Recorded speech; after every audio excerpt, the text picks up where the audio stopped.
오늘은 영적인 성장 세 번째 시간으로 교회에 대한 두 번째 말씀, 하나님의 가족 교회 두 번째 시간으로 하나님 말씀 전하도록 하겠습니다.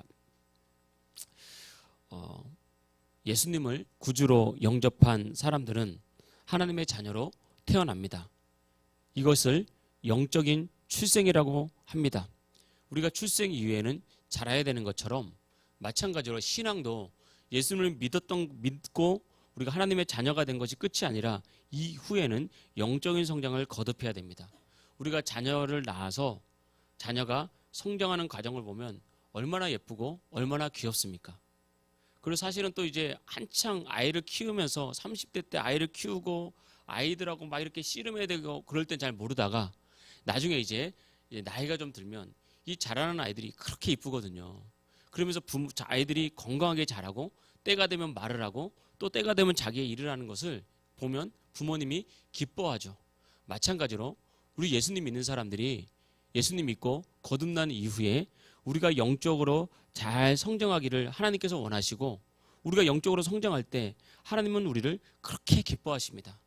우리가 뭘 해서가 아니라 영적으로 잘 성장하는 것만 봐도 하나님은 우리를 기뻐하시고 그 일에 대해서 참 좋아하시는 분이 하나님입니다. 그래서 우리가 영적으로 성장하기 위해서는 하나님과 더 깊은 사랑의 관계를 맺어야 되고 또 하나님을 더 깊이 알아가는 과정이 필요합니다. 이것이 성장입니다. 특별히 영적인 성장은 내면의 성장이거든요.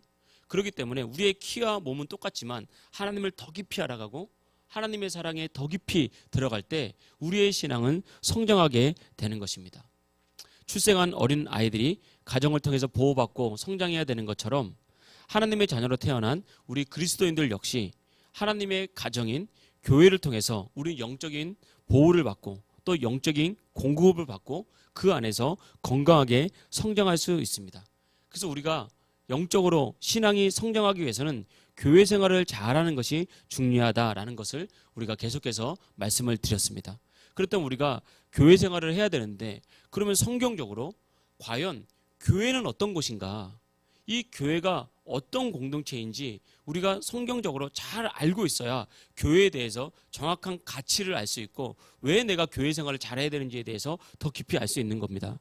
먼저 교회는 구원받은 하나님의 자녀들이 모인 공동체, 하나님의 가족이 교회입니다. 그래서 교회는 단순한 종교적인 모임이 아닙니다. 그리고 단순한 어떤 사교적인 어떤 동호회 이런 모임이 아닙니다. 그리고 교회는 어떤 회사에서 모이듯이 그런 사람이 모인 그런 것이 교회가 아니라 교회는 구원받은 하나님의 자녀들이 하나님께 찬송하고 하나님께 예배하기 위해서 모인 공동체, 그것이 바로 교회라는 것입니다. 그래서 우리는 교회를 통해서 하나님의 사랑을 받게 되고 하나님의 보호를 받게 되고 하나님의 말씀과 생명을 공급받게 되는 것입니다. 성경 본문 디모데전서 3장 14절입니다. 화면을 한번 넘겨주십시오. 디모데전서 3장 14절에 보면 이렇게 말하고 있습니다. 이 집은 살아계신 하나님의 집이요 진리의 기둥과 터니라. 그러니까 교회에 대해서 말할 때 교회를 집으로 말하면서 이 집은 살아계신 하나님의 집이다. 그리고 진리의 기둥과 터니라. 그러니까 교회가 하나님께서 이렇게 교회는 살아계신 하나님을 만날 수 있는 장소고 진리 대신 말씀을 배울 수 있는 장소고 우리가 영적으로 성장할 수 있는 인생의 어떤 터전과 같은 곳이다라고 그렇게 말씀하셨습니다. 그래서 교회는 첫째 구원받은 하나님의 자녀들이 모인 공동체다라는 것이고요. 둘째 교회는 하나님의 복이 흘러가는 공동체라는 것입니다.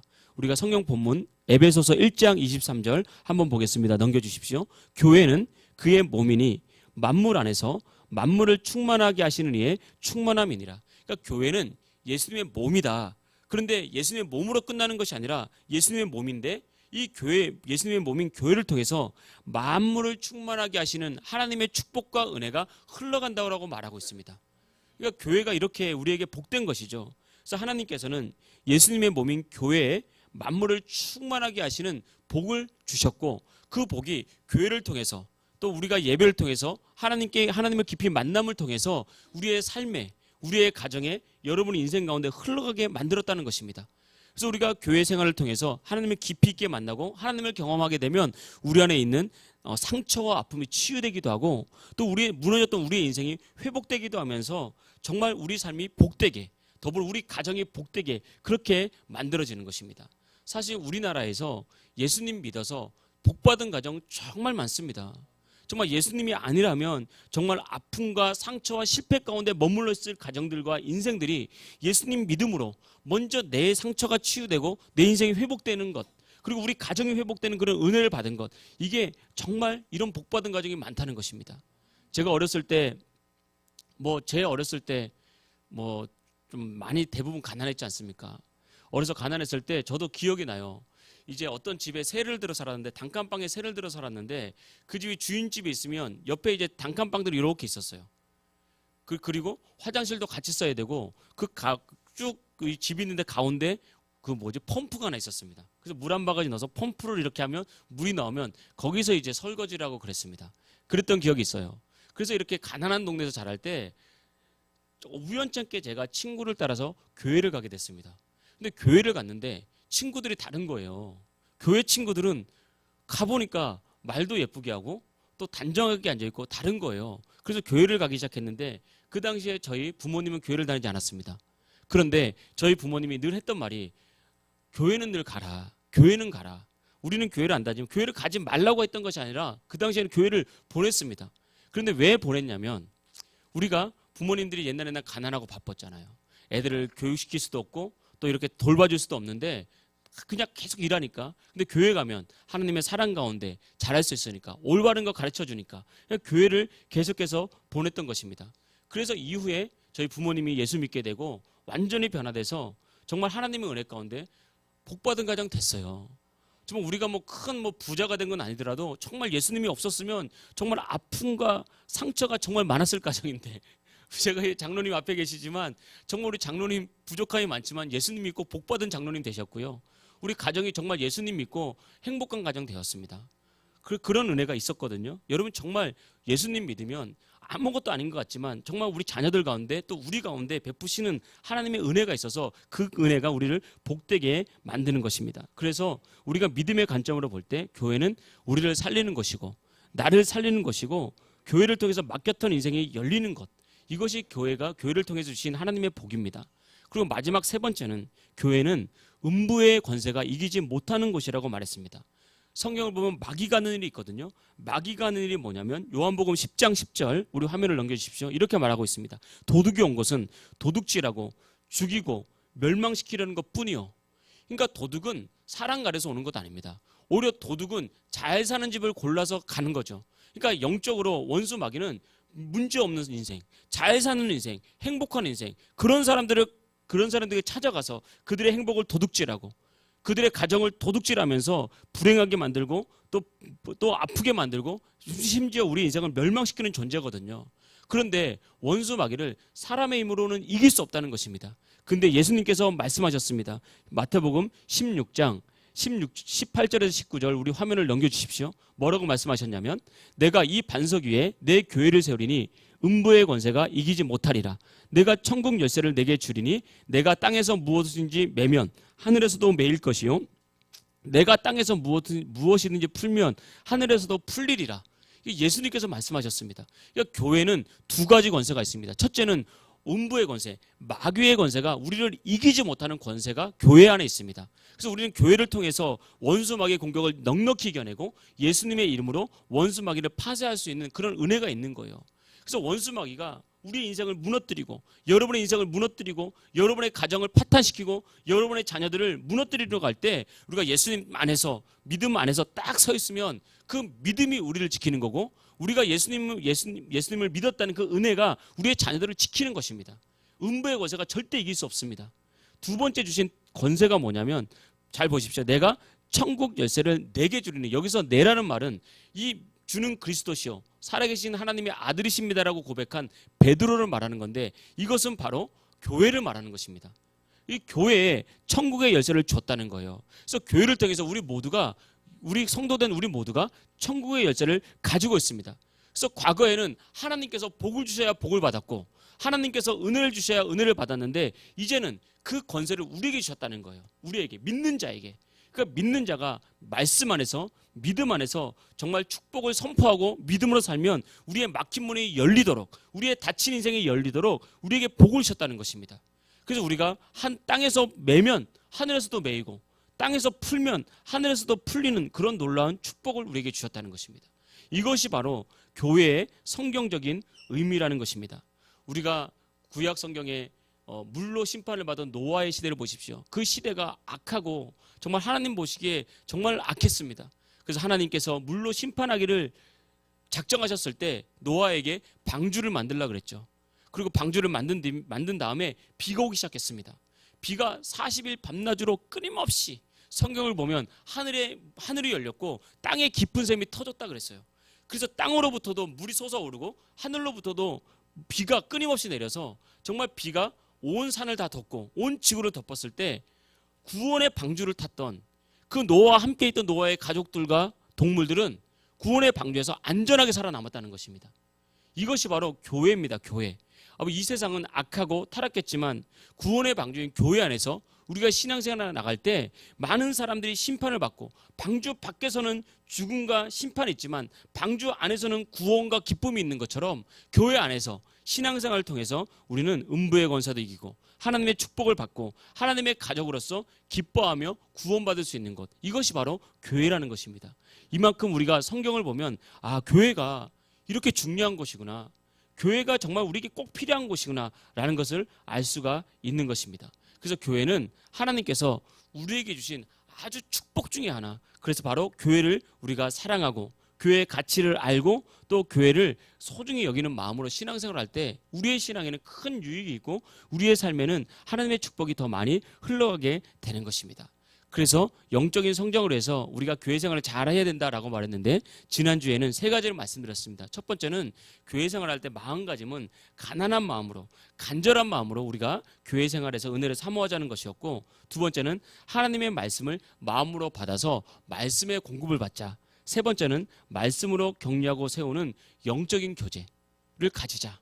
여러분, 이 교제는 지금 이 시대는 이기적이고 개인적인 시대가 됐잖아요. 그래서 사람과 사람을 만나는 것을 꺼려하는 시대입니다. 그런데 사람은 인격적인 만남을 통해서 성장합니다. 인격적인 만남을 통해서 진짜 행복을 알 수가 있는 거예요. 그래서 여러분, 마지막 때가 되면 사람들이 모이기를 피하면서 서로의 자신의 마음을 드러내는 것을 꺼려하고 서로 교제하는 것을 싫어한다 그랬거든요. 왜냐하면 사람은 인격 대 인격으로 만나서 서로 인격을 나누지 않으면 성장할 수가 없는 거예요.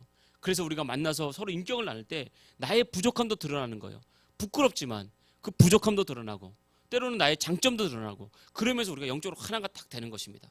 예를 들면 이게 수련회 같은 경우죠. 우리가 2박 3일, 3박 3일, 3박 4일 이렇게 예를 들어서 수련회 가게 되면 여성들은 어떻습니까? 보통 이렇게 다 예쁘게 화장을 하고 왔잖아요. 또 이 자리에 계신 여성분들 다 정말 예쁩니다. 보니까 오늘 너무너무 예뻐요.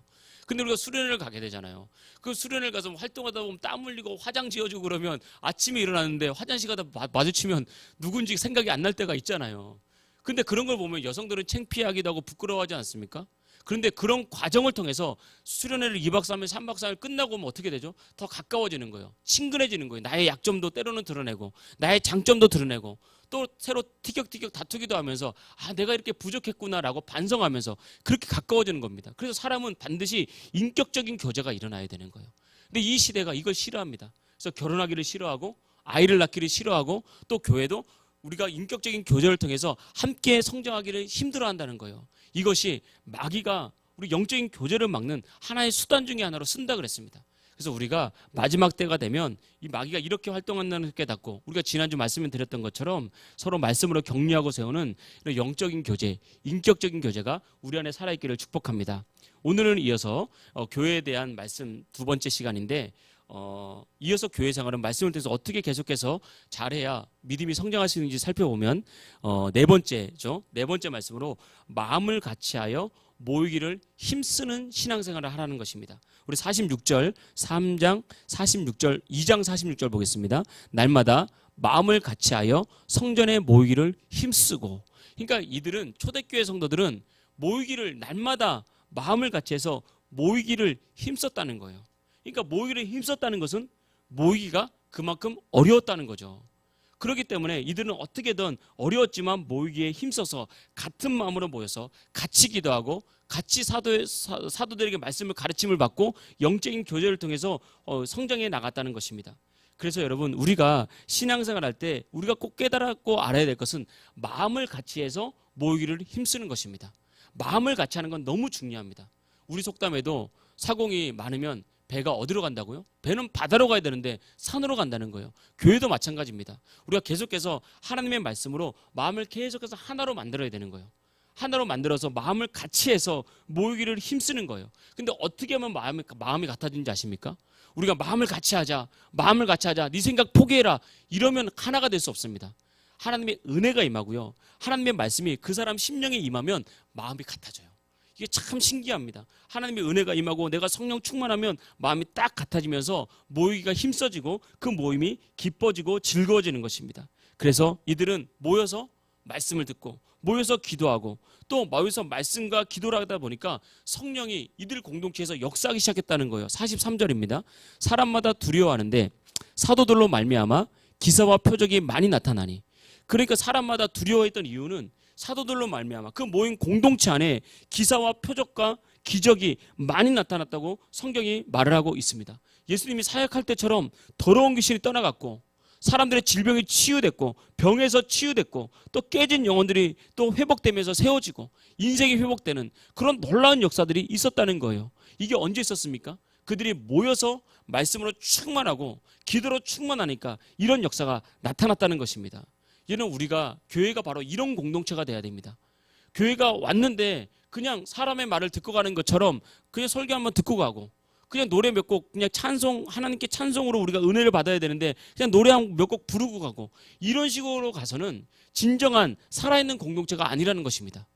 정말 우리가 모여서 한마음이 되어서 말씀으로 충만하고 정말 한마음이 되어서 기도할 때 살아계신 하나님께서 우리 삶에 반드시 역사합니다. 그래서 우리 삶의 불안과 염려가 떠나게 되고요, 나를 얽어맸던 여러 가지 죄악의 사슬이 끊어지고 또 우리 안에 막혔던 인생의 문제가 열리면서 정말 예배드리고 났더니 하나님께 기도했더니 내가 말씀으로 충만했더니 내 삶에 이런 축복이 나타나는구나, 이런 본질적인 축복이 있는 것, 이것이 바로 교회라는 것입니다. 그런데 이 은혜가 언제 나타납니까? 우리가 힘써 모여서 한 마음이 되어서 같은 마음으로 기도하고 같은 마음으로 말씀으로 충만할 때 하나님께서 이렇게 우리 삶 가운데 역사하는 것입니다. 이렇게 하나님의 살아계심을 경험할 때 성도들은 믿음이 성장하게 됩니다. 성장할 수밖에 없습니다. 왜냐하면 하나님의 살아계심이 우리의 삶에서 나타나니까, 내 눈앞에서 역사하니까, 우리 교회에서 예배드릴 때 하나님이 살아계심이 우리 속에 보이니까 우리는 그 속에서 믿음이 성장할 수밖에 없고 하나님을 갈망하게 되는 것이고 하나님을 더 사랑하게 되는 것입니다. 그때 우리는 드디어 인생의 본질을 딱 깨달을 수 있습니다. 그냥 내가 생명 가지고 그냥 학교 다니고 직장생활하고 가정을 이루고 그냥 살아가는 것이 다인 줄 알았는데 이런 하나님의 은혜를 경험하면 인생의 본질, 내가 어떻게 살아야 되는지, 어떤 방향으로 가야 되는지 정확히 알게 되고 그 믿음 가운데 살아가면서 모든 성도들은 영적으로 신앙이 성장할 수밖에 없는 것입니다. 그래서 여러분, 좋은 신앙은 단순하게 모이기에 힘쓰는 신앙입니다. 우리가 주의를 위해서 모입시다, 전도해서 모입시다, 예배해서 모입시다, 기도해서 모입시다라고 할 때 아멘하고 힘써 모인다? 그건 좋은 신앙입니다. 그래서 모여지는 교회다? 좋은 교회입니다. 하나님께서 이런 교회를 사용하시고 이런 성도들을 쓰시는 것입니다. 이럴 때 신앙이 성장하게 되는 것이고 그 인생에 미래가 있고 그 교회에도 반드시 미래가 있게 되는 것입니다. 그런데 악한 영이 역사하고 악한 마귀가 역사하면 어떤 일이 벌어집니까? 모입시다 그러면 내 시간을 뺏기는 것 같습니다. 모입시다 그러면 모이기가 힘들어지고 심지어 모이기가 싫어지고 모이기가 싫어지는 경우가 참 많거든요. 이게 우리 안에 있는 어둠의 역사예요. 어둠의 역사. 어둠의 역사는 생명이 있는 곳에 가는 거 싫어하거든요.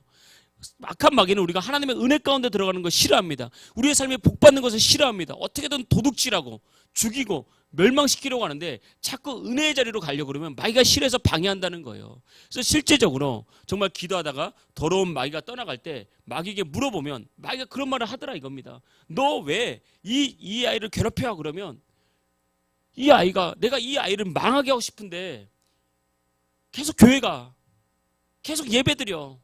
그래서 내가 죽이고 싶은데 못 죽이고 망하게 하고 싶은데 못 망하게 해. 나는 얘가 교회 가는 게 너무너무 싫어. 마귀가 그렇게 말한단 말입니다. 진짜. 이게 그래서 우리가 예수의 이름으로 모이기를 싫어하게 만드는 것, 이게 반드시 마귀의 역사입니다. 그래서 성경은 어떻게 모이는 것에 대한, 우리가 이렇게 모이는 것에 대한 게으름을 영적인 것이라고 경계하고 있습니다. 그래서 모이는 것을 게으르게 하는 것, 모이는 것을 싫어하게 만드는 것, 이것을 반드시 파쇄하고 나가야 우리의 신앙이 성장합니다. 그래서 성경은 뭐라고 말했냐면 서로 모일 수 있도록 격려해줘라, 서로 모일 수 있도록 도와줘라, 신앙생활을 서로서로 협력해라라고 말했습니다. 히브리서 10장 24절 25절 화면을 넘겨서 우리가 말씀을 보겠습니다. 서로 돌아보아 사랑과 선행을 격려하며 모이기를 패하는 어떤 사람들의 습관과 같이 하지 말고 오직 권하여 그날이 가까움을 볼수록 더욱 그리하자. 그러니까 모이기를 피하는 사람들의 습관이 있다는 거예요. 습관. 근데 그 사람이 나쁜 것이 아니라 그 사람 배후에서 하나님께 나아가는 것을 방해하는 어둠의 영이 있다는 거예요. 어둠의 영이 그 사람의 생각을 붙잡는 거예요. 그것을 쫓아버리고 그 사람을 믿음으로 잘 격려하고 도와줘서 함께 나올 수 있도록 만들면 하나님의 은혜가 그 사람 딱 사로잡으면 반드시 그 인생도 된다고 그렇게 말을 하고 있는 것입니다. 그래서 여러분, 우리가 신앙생활 할 때 믿음을 다해서, 마음을 다해서 모여서 한번 기도해 보십시오. 마음을 다해서 모여서 말씀으로 여러분 충만받아 보십시오. 여러분 마음을 정말 살아계신 하나님의 말씀으로 가득 채워 보십시오. 반드시 여러분 삶에 응답이 있고 기적이 나타날 줄 믿습니다. 반드시 막혔고 답답한 마음이 시원하게 뚫리고 성령의 역사하심으로 여러분이 그렇게 꿈꾸고 바라던 그런 일들이 하나하나 열리는 놀라운 축복과 역사가 여러분 삶에 나타날 줄 믿습니다. 마지막 세 번째, 우리가 교회 생활을 어떻게 해야 되냐? 사랑으로 섬길 때 우리가 신앙이 성장하고 영적으로 성장할 수 있다는 것입니다. 초대교회는 하나님의 은혜를 경험하고 난 뒤에 그때부터는 어떻게 했냐? 교회 안에 많은 사람이 모였지 않습니까? 교회 안에 많은 사람 중에는 높은 사람도 있고 낮은 사람도 있고 부유한 사람도 있고 가난한 사람도 있고 건강한 사람도 있고 몸이 아픈 사람도 있었어요. 그런데 우리가 알다시피 과거에 2000년 전의 교회가 얼마나 시설이 잘 돼 있겠습니까? 예전에는요, 교회란 곳이 이제 마치 학교 도서관처럼 계단이 높았다고요. 계단을 높이 올라가는 것을 성전을 딱 지어놨습니다. 그래서 사람들이 그걸 걸어가면서 하나님의 은혜를 생각했다고요. 예수님의 십자가도 묵상하기도 하고 그랬다고요.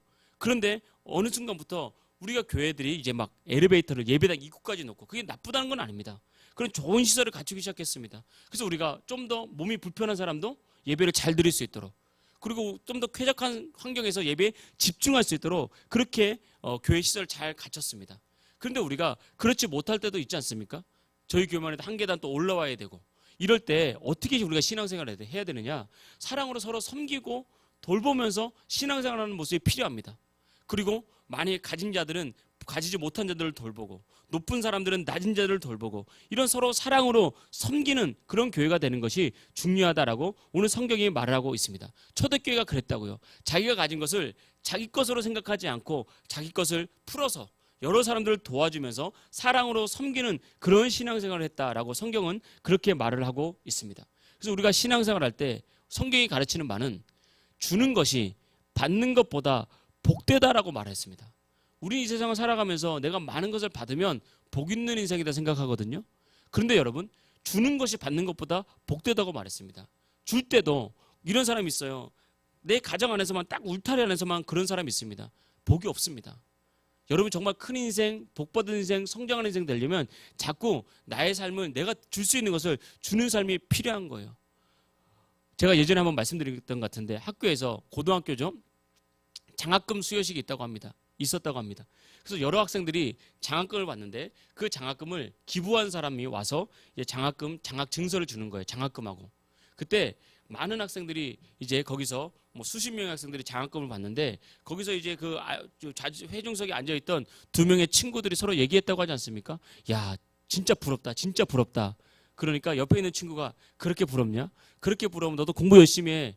그랬다고 얘기하지 않습니까? 근데 그 친구가 그렇게 말했잖아요. 나는 장학금 받는 사람이 부러운 것이 아니라 저렇게 수십 명 사람들에게 장학금 줄 수 있는 저 사람이 부러운 거야. 벌써 생각이 틀리지 않습니까? 벌써 그릇이 틀리잖아요.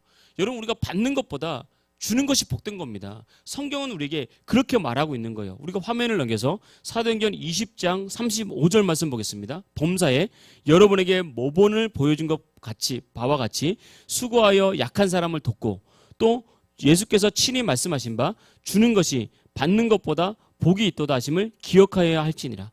주는 것이 받는 것보다 복되다는 거예요. 만약에 여러분 삶에서 정말 여러분의 마음을 열고 누군가를 섬기고 누군가를 줄 수 있다면 여러분 복의 씨앗을 뿌리고 있는 것입니다. 예를 들면 우리가 교회에서도 우리 어린이 캠프 가는데 우리가 좀 섬겨봅시다라고 할 때 우리가 가진 것 돈 10,000원이라도 아니면 우리가 그것도 힘들 수 있어요. 사람은 물질적으로 힘들 수 있잖아요. 그러면 이 중보기도 기도 가지고 이것도 기도를 주는 거 아닙니까?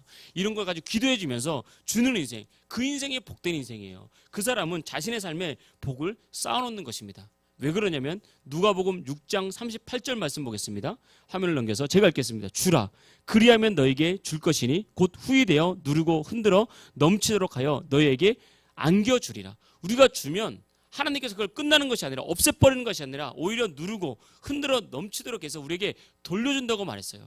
그래서 여러분 교회는 언제나 주는 그런 공동체가 돼야 됩니다. 나누는 공동체가 돼야 됩니다. 자꾸 받으려고 하기보다는 나누는 공동체, 그것이 복된 공동체고 그때 믿음으로 성장할 수가 있는 거예요. 이런 주는 사람이 보통 보면 어른이지 않습니까? 그래서 우리가 자꾸 주기 시작할 때 그 사람의 신앙이 성장하게 되고 하나님께 복을 쌓게 되는 것이거든요. 여러분 우리가 신앙생활 할 때 섬기는 신앙, 주님의 사랑으로 교회를 섬기고 또 연약한 자를 서로서로 섬기는 신앙, 그때 우리의 신앙이 성장하고 두 번째는 우리의 삶에 풍성한 열매를 맺을 수가 있게 되는 것입니다. 누군가가 천국과 지옥을 이렇게 설명을 했더라고요. 그러니까 어떤 사람이 지옥에 갔는데 지옥에 가서 보니까 아주 큰 테이블에 진수성찬이 차려 있다는 거예요. 너무 맛있는 음식이. 그래서 깜짝 놀랐대요. 지옥에 이렇게 맛있는 음식이? 그런데 보니까 그 음식을 먹는 큰 젓가락이나 포크나 숟가락이 엄청 크대요. 너무 길어가지고 이렇게 떠서 이렇게 먹어야 되는데 아무리 떠도 너무 길어서 자기 입에 안 들어온다는 거예요. 근데 지옥에 보니까 이렇게 진수성찬을 놓고 사람들이 다 굶어 죽어가 있더래요. 고통당하고. 그러고 보니까 이걸 떠서 자기 입에 안 들어가니까 막 그 음식을 떠서 막 먹으려다 다 흘리고 난장판이 돼 있는 거예요. 사람들이 고통당한다고 하지 않습니까? 그래서 이 사람이 그 지옥을 벗어나서 천국에 갔대요. 근데 천국이 지옥과 똑같더래요. 엄청나게 큰 테이블에 엄청난 음식이 있는데 근데 그 사람들은 너무 행복하고 너무 풍족하고 그렇게 살아가는 걸 보니까 이 사람들은 음식을 집어서 자기가 먹는 것이 아니라 앞에 있는 사람 준다는 거예요. 그러니까 아무리 길어도 앞사람 줄 수 있잖아요. 그럼 앞사람 받아먹고 또 그 사람 음식을 찍어서 또 앞사람 주고 서로 나누는 것. 그러니까 천국과 지옥이 같은 장소, 같은 음식을 두고도 어떤 데는 천국, 어떤 데는 지옥. 그것은 어디서 나타납니까? 성금에서 나타나는 거예요. 성금에서 내 거 이러면요 그 자리 지옥 됩니다. 불행해지는 거예요. 그러나 우리의 마음을 열고 그래 나는 부족해도 나는 좀 연약해도 내가 너를 먼저 섬겨줄게. 내가 먼저 섬길게. 예수님의 사랑으로 먼저 섬길 때 이런 진정한 행복과 축복이 나타나는데 교회가 이런 곳이란 말입니다. 세상에 나가보십시오. 세상에 나가보면요 어떻게든 내 거 하나 뺏길까 봐 아주 작은 거 하나 손해보고도 견딜 수 없어 하는 것이 세상입니다. 그러면서 내가 싫은 말 한마디 들으면 그걸 견딜 수 없어서 서로 싸우려고 그러고 자기의 유익을 만들려고 그러고 내가 좀 손해보면 그걸 견딜 수 없어서 싸우는 것이 세상 아닙니까? 그런데 막상 교회에 와보니까 교회 사람들이 그렇지 않거든요. 하나님의 사랑을 실천하고 있거든요. 그러면 아 나보다 큰 사람들이구나. 나보다 성장한 사람들이구나. 그 속에서 하나님의 사랑을 배울 수가 있는 것입니다. 여기서 중요한 것은 어떤 사랑이나 어떤 섬김이든지 나에게서는 나올 수 없다는 것을 우리가 알아야 됩니다. 사람은 다 이기적인 존재라는 거예요. 다 나를 먼저 위하고 나만 생각하는 이기적인 존재이기 때문에 우리가 누군가를 섬기고 사랑하는 진짜 섬김을 베풀기 어려운 거예요. 한두 번 섬기다 보면 본전 생각이 나고 기분이 나빠집니다. 그런데 사람은 나를 위해서 죽으신 정말 가장 이타적인 사랑인 예수님의 사랑을 딱 만나고 그 말씀이 충만하면 우리도 그 사랑으로 섬길 수 있는 사람. 그래서 교회는 나의 힘으로 섬기는 것이 아니라 나의 사랑으로 사랑하는 것이 아니라 예수님께서 주신 그 사랑 받아서 그 사랑으로 섬기는 것입니다. 이때 우리의 신앙이 성장하게 되고 우리가 교회가 부흥하게 되는 것이죠. 말씀의 결론을 맺겠습니다. 우리가 신앙이 성장하기 위해서 교회 생활에 대해서 지난주에 3가지, 이번 주에 3가지 말씀을 전했습니다. 교회 생활은 영적인 성장에 있어서 정말 중요한 것입니다. 교회를 떠나서 우리가 신앙생활에서 성장한다 이런 거는 드물단 말입니다. 근데 이 시대에 많은 사람들이 교회를 떠나서 신앙생활을 하려고 합니다. 혼자 말씀 읽고 혼자 이렇게 온라인 예배 같은 거 드리면서 부득불 어쩔 수 없는 상황에서는 그럴 수 있겠지만 우리가 성경은 그것은 영적인 성장에 오히려 방해가 된다. 오히려 모여서 함께 예배하고 함께 기도하고 함께 인격이 만나서 영적인 교제를 이루고 때로는 함께 섬기고 마음을 모아서 함께 주님께 예배하고 찬송하고 말씀을 들을 때 우리는 성장한다라고 말했습니다. 여러분 늘 신앙생활 할 때 또 이 땅을 살아갈 때 교회를 가까이 하십시오. 그리고 교회의 가치를 알고 교회를 소중히 여기고 교회를 사랑하십시오. 그리고 모이기를 힘쓰고 우리가 좀 부족하고 어색해도 우리 인격적인 만남을 통해서 서로 인격과 인격이 부딪혀서 성장할 수 있는 그런 은혜를 누리기를 원하고 우리가 서로 주의 사랑을 섬기고 도우면서 우리가 성장할 때 우리의 신앙은 성장할 것이고 교회에는 하나님의 기쁨이 가득할 것이며 더 나아가서 하나님께서 교회의 영혼을 구원하는 큰 부흥 수준 믿습니다. 마지막 47절 말씀을 보겠습니다. 하나님을 찬미하며 또 온 백성에게 칭송을 받으니 주께서 구원받는 사람을 날마다 더하게 하시니라. 그러니까 구원받는 사람을 주님께서 더해 주시는 거예요. 주님께서. 우리는 본질에 충실해서 예배하고 뜨겁게 기도하고 뜨겁게 사랑을 나눈다 보면 주님께서 구원받는 사람을 더해 주시는 것입니다.